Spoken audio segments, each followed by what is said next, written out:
Hello, I'm Sunny Williams. I'm up here on the International Space Station. Now, I want to say where we are. So right now, we're in the Japanese laboratory. It's one laboratory out of many here on the International Space Station. It's actually on the left-hand side. If I was International Space Station and I was flying through space like this, my left hand would be where the Japanese laboratory is.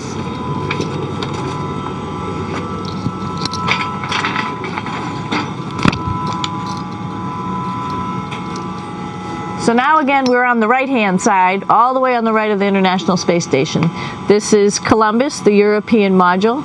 It has science experiments all over. You could see it looks a little bit crowded. And here we do a lot of our medical experiments. So this is Node 2. This is a really cool module. Of course, most of these modules you'll see they have 4 sides and they're put together. That way we could sort of work on a flat plane, either a wall, a floor, another wall, or the ceiling. But you know, again, all you have to do is turn yourself and your reference changes. The reason I'm bringing that up is because this is where 4 out of 6 of us sleep. And so people always ask about sleeping in space. Do you lie down? Are you in a bed? Not really, because it doesn't matter. You don't really have the sensation of lying down. You just sit in your sleeping bag. So here's one sleep station right here. I'm going in right now. You can follow me if you want. So I'm inside. It's sort of like a little phone booth, but it's pretty comfy. I've got a sleeping bag right here that we sleep in, so we don't have sort of like a little bit of a cover. We don't fly all over the place. But you know, you can sleep in any orientation. I have it feeling like I'm standing up right now, but like you saw, I'm on the floor. But it doesn't matter if I turn over and I sleep upside down. I don't have any sensation in my head that tells me that I'm upside down, so it really doesn't matter. The sleep station is also like a little office. We've got a computer in here. As you can see, we've got a couple little toys. I've got some books. I've got some clothes and other things that make it sort of like home. I'm coming out. And just for reference, that's one sleep station. This one's another. Right here. There's one on the ceiling, if you want to call it. Right here. And then there's a 4th on the other wall over here. So all of us sleep in a little bit of a circle. All right, come on back. There's more to show you.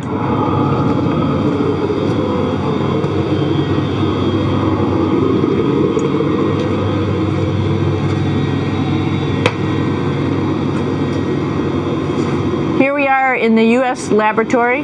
Again, this is a laboratory with science experience on all of the walls here, all sorts of stuff that we do. And one of the things we also do is we exercise. We have some exercise equipment on board the space station. We need to do that because we lose bone density and muscle mass while we're up here, and that's a result of not having to fight against gravity. So how we keep ourselves in shape are with a bike, a treadmill, and a weightlifting machine. This is the bike. You notice the clip pedals. So all you need to do is actually clip your feet in, and then you can start pedaling. You don't need a seat because you don't sit down. Actually, I haven't sat down for 6 months now, so you don't need any type of seat. Just make sure you're held in with your pedals. You probably see that the bike bounces around a little bit. As I move it, it's not steady and held to the wall firmly. And the reason for that is the space station is pretty big. You saw that there's also solar arrays on the space station. If we start putting any forces into the space station, it's going to make those solar arrays bounce around a little bit. So to prevent that, the machines bounce around a little bit, move around a little bit, and that way we don't put any forces onto the structure of the spacecraft out to the solar arrays. All right, a little farther on. Come on.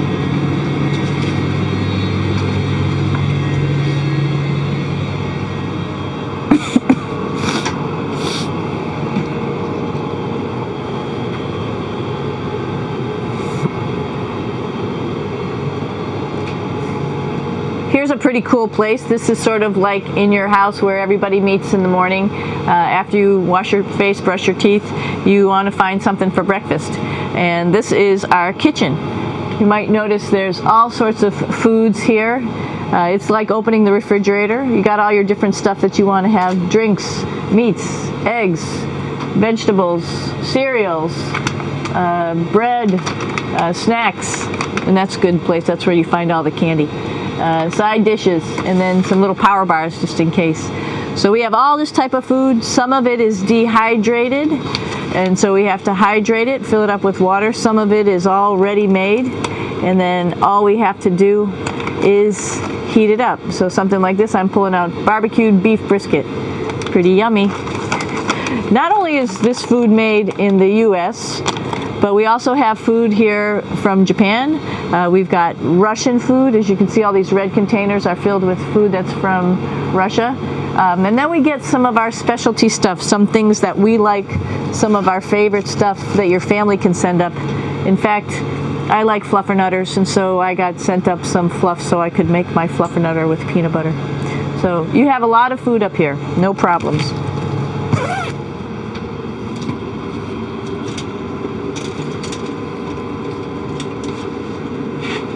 I'm here with my two buddies in the airlock.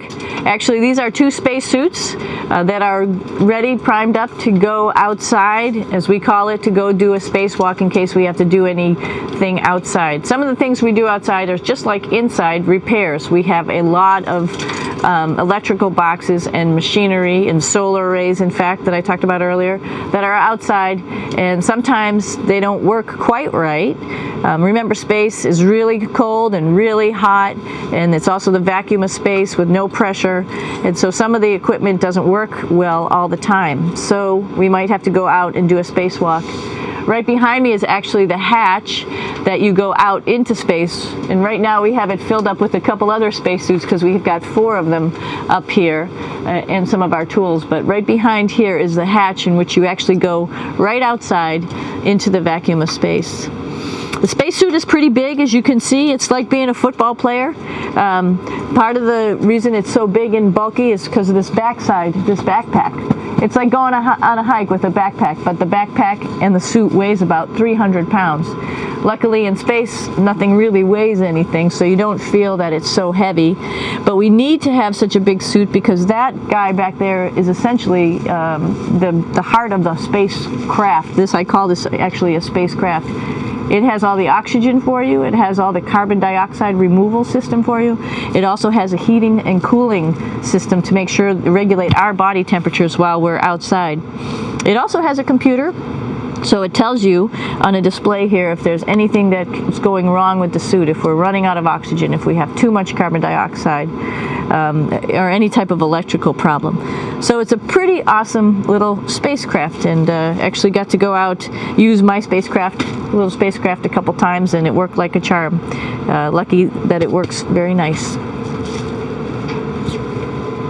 You might want to see what the helmet looks like. It's pretty cool too. We don't usually go out like this, so you usually can see when the helmet's open. So you can see what it looks like inside. Somebody's little head would be inside of here. So you can see, you can turn your head all the way around while you're inside of there, but the helmet stays still, so that's determines how far you could see. And it's usually pretty sunny out there, so we have to wear our sunglasses, and this is our sunglasses right here, which make you look pretty cool.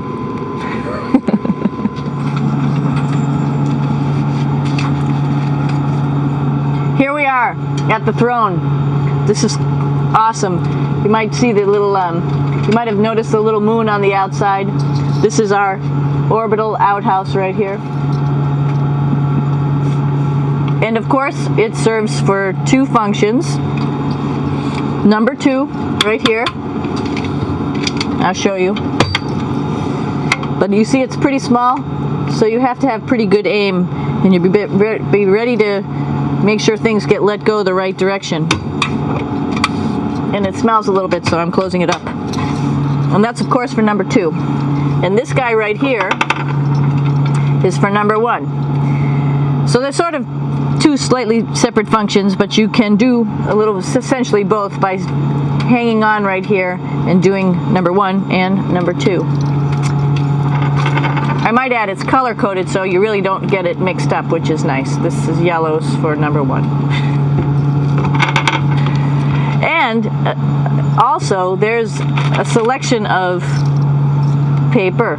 People always ask about toilet paper. What do you do with toilet paper? What kind of toilet paper do you have? We have gloves just because sometimes it does get messy. We have some Russian wipes, which are a little bit coarse if you like the coarse type of toilet paper. We have some nice tissues, which are nice and soft if you like soft toilet paper. We have Huggies, just for any cleanup. You know, we were all babies once, and this sort of helps. And then if things get really out of control, we have disinfectant wipes, just to make sure we clean up here. Because, you know, just like the water I showed you, the number 1 stuff can sort of go all over the place if you don't aim correctly. And did I mention both of these have a little bit of suction, so they should keep things going in the right direction. But like I said, sometimes things get a little out of control if you are out of control yourself flying around. So we have lots of protective stuff. And of course, you do have your privacy. There's a little door, so other people know that you're in there. Now I'm going to take you to one of the coolest places on the space station.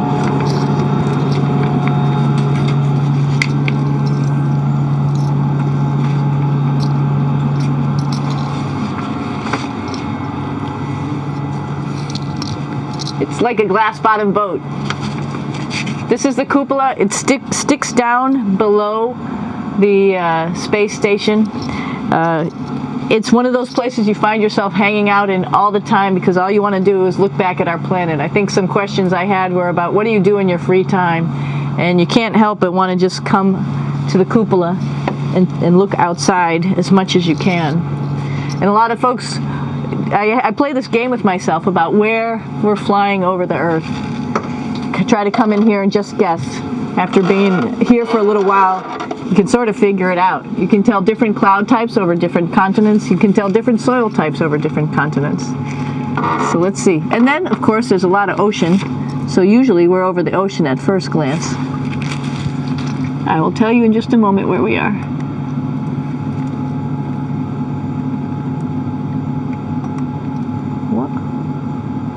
There we go. Oh, right now we are right over Africa. It's a little bit cloudy, as you can tell. But we're right over the continent of Africa. Hey, what's that? I think that's a Soyuz spacecraft. That's the spacecraft that's taken us home to planet Earth today. Oh my gosh. We might have to go take a look at that. That's pretty cool. It's a little bit smaller than the rest of the spacecraft, the space station, so you'll see if we go there, it'll be a little bit more crammed.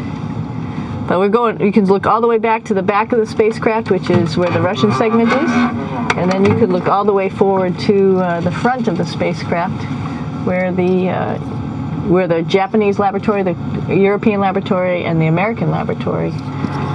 Hey, one thing I didn't show you, or I talked about but I didn't show you, was the exercise, another piece of exercise device. This is what we call the A-Red, and with this you can lift weights based on vacuum in these cylinders, just like you do at home at a gym. For example, if I wanted to do a squat, I could do it like this. Oops. I should need some weight on this thing. I'm not lifting with anything, so it's too easy. One of the cool things you could do things that you can't do at home. For example, single leg squats with just one leg, because the other leg, you won't fall over. So all sorts of stuff. You can also do bench press. We have a bench that we could add on here, so you can work on your beach muscles. All right. I showed you the Soyuz. Let's go check it out.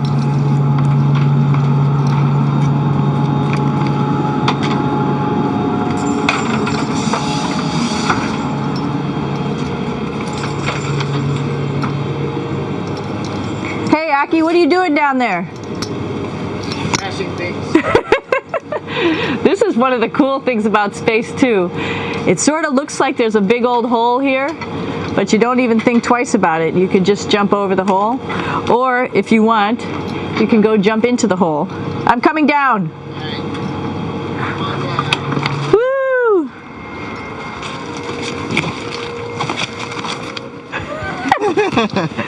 Then you can come right back up again, like Superman. Woo!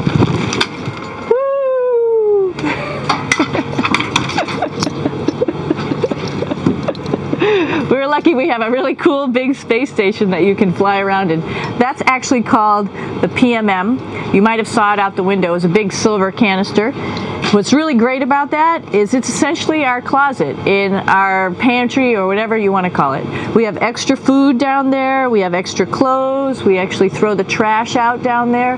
So it's nice and organized, and we have all of our stuff that we need while we're working in all these other modules all stowed in this location down here. And it's a lot of fun to play in. Now that's a lot bigger than the Soyuz. Oh, one thing we need to show you is our patches here. While we've been up here, we've been Expedition 32 first, and then just recently we're leaving. We were Expedition 33. And there's all the crew members who are up here with us right now. Myself, Yuri Malenchenko, Aki Hoshidi, if you can read Japanese, Yevgeny Turelkin, if you can read Russian, Oleg Novinsky, and Kevin Ford, who just took over as the commander of the space station and will be the commander for the next couple months. And he, by the way, is behind the camera right now. So you can say, hi, Kevin. So we're going into the Russian segment. Be ready. You don't need a passport either.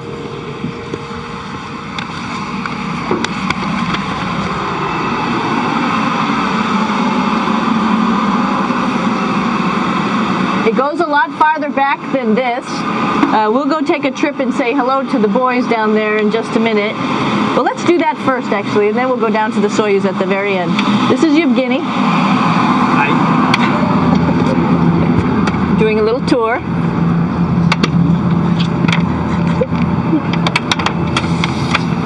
This is the FGB, and what's cool about this module, it is actually the very first piece of the space station that came up in 1998.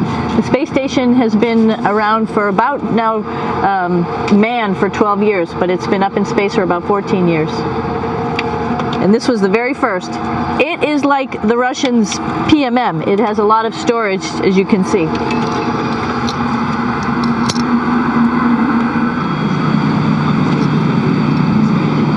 So here we are in the heart of the space station, really. This is the service module. This is the central post.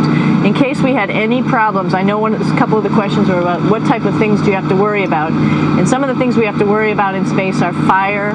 If we had a fire, if we had a depressurization, like we were hit by a micrometeorite and it made a hole, or if we had some type of toxic atmosphere. We use ammonia for our radiator, so there is a possibility that ammonia could come into the vehicle, and then it would be bad for all of us.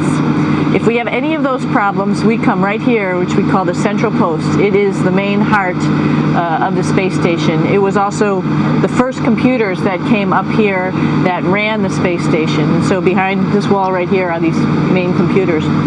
So we gather here as a group of 3 or 6 and then figure out how we're going to either fight the fire, patch the hole, or solve the toxic spill. And what's cool about this module, of course, it's the central post. It also has great windows right down toward Earth. It has controls to fly in visiting spacecraft if they need some assistance right here. It has Russian computers as well as American computers to help us control anything we need to on the space station. It's a couple of our crewmates back there, Oleg Novinsky on the right and Yuri Malenchenko on the left. And there's also a second bathroom here, which is really cool because 6 of us going to one bathroom is really tough. And so there's one bathroom here and one bathroom on the other side where I showed you. And you can probably see on the wall behind Oleg and Yuri some of the heroes of the space program. Sergei Korolev, who was a chief designer of putting men into space, and of course on the right-hand side, Yuri Gagarin, the first man to go into space. So just reminds us of our roots. I'm gonna stop here just for a quick second. You can see on the Russian spacecraft there's also other modules that stick out, down, and above. Right here is, let's see, I'm trying to be oriented.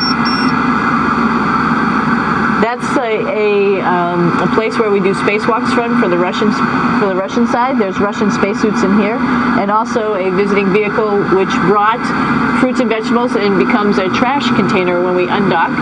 Up on this side is also a future place where they're going to do spacewalks from, and connected to it is Kevin's, Oleg's, and Yevgeny's Soyuz spacecraft. And now let's go see ours. О, извините, No problem. это пробка.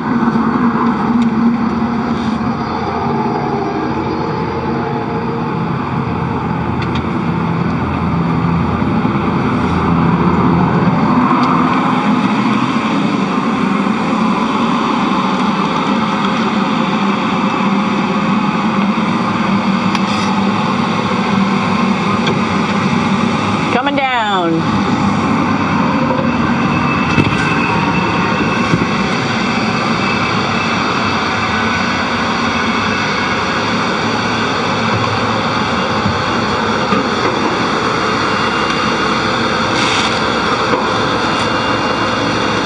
Tricky getting in here.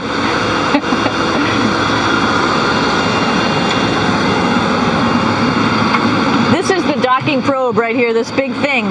This helps us connect to the spacecraft. This probe actually sticks into this cone, and that's how the spacecraft, our Soyuz, becomes connected to the ISS initially. That is then replaced by clamps, which are around here, that will allow the two spacecraft to be stuck together. And then you can remove the probe and the cone.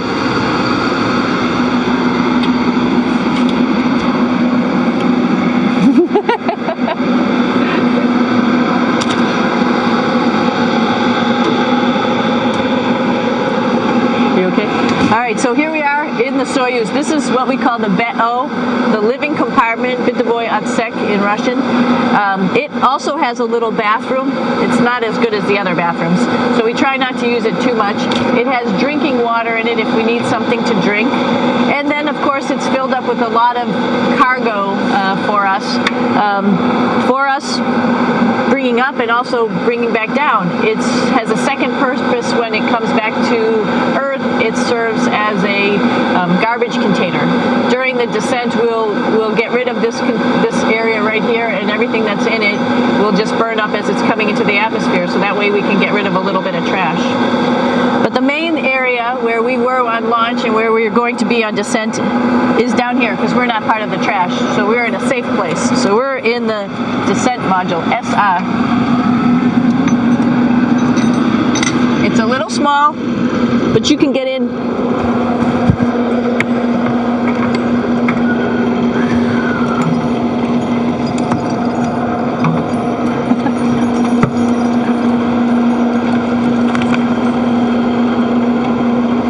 Not sure how well you can see in here. Hold on for a second. I'm going to turn it up this way, just so you could see the hatch, and you could see Kevin. It's a little bit small, but we'll come in and show you around. Just starting to get ready. We're preparing a couple days ago for our ride home. It's a little bit squishy, but everybody asks, how do you sit in the Soyuz? And you sort of sit in your seat like this. The seat is molded to your body, and so you can just sort of squish in here and be pretty relaxed. Everybody has a handmade seat for them. And then, of course, there's a control panel, and that's where we do most of our actions and work right here. There's hand controllers which you can fly the vehicle with, and there's a stick right here primarily used for communications when we're trying to talk to the ground. So 3 of us fit in here. Like I said, it's a little squishy, but somehow it seems like we all managed to get in here and fit pretty well, and it's a pretty safe ride home. You're probably wondering what's all this junk behind us? Well, it's all of our parachute first of all, and then it's all of our survival gear, just in case we end up landing in some strange place on the planet and nobody's there to rescue us right away. We have all sorts of survival gear with us, keeping us safe in here. So they've pretty much thought of everything, and we'll be home on the planet within the next 12 hours. Pretty shocking.